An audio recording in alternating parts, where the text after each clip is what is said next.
Resentment is a complex and layered emotion, often quiet, slow-burning, and deeply rooted in unmet needs or perceived injustices. At its core, resentment is not just anger. It's anger held over time, often suppressed or unexpressed, and mixed with feelings of powerlessness, betrayal, or unacknowledged suffering. Here's a deeper look at what fuels it. Resentment begins with a sense of unfairness. This can be real or imagined, but it often arises when boundaries are crossed or not respected, efforts go unrecognized or unrewarded, one gives more than they receive, consistently. Over time, this perceived imbalance festers, especially if the person feels unable or unwilling to speak out. Unlike explosive anger, resentment is usually hidden. People may bottle it up to preserve peace, out of fear of conflict, or because they don't feel safe expressing their needs. This repression creates emotional congestion, building pressure without release.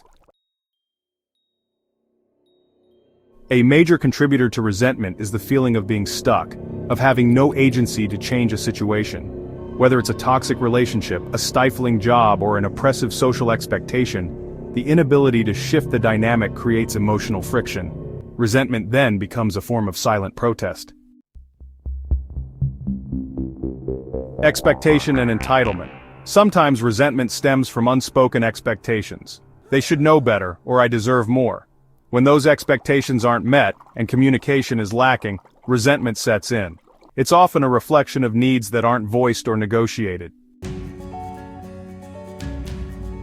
Wounds from the past. Resentment isn't always about the present. Often, it's linked to old pain, childhood neglect, unresolved trauma, or repeated patterns of mistreatment.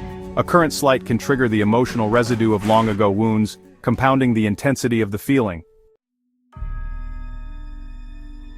Some resentment is tied to self-image.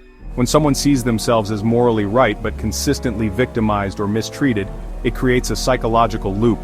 I'm the good one, yet I suffer. This martyr complex can entrench resentment and make resolution difficult because it frames the dynamic in binary terms of good versus bad.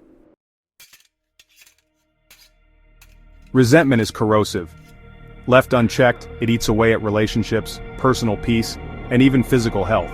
It can manifest in passive aggression, withdrawal, depression, or sudden emotional outbursts. It can become part of one's identity, the person who is wronged, and prevent healing or growth. Awareness. Recognizing resentment for what it is and tracing its roots. Honest communication. Expressing needs and boundaries clearly. Empowerment. Taking steps to change a dynamic or letting go when change isn't possible. Compassion. Toward others, but also toward yourself for the parts of you that stayed silent, accepted less, or carried pain alone. Resentment thrives in silence, but it begins to dissolve in truth. At its core, it is the psyche's cry for justice, dignity, and love, sometimes misdirected but always deeply human.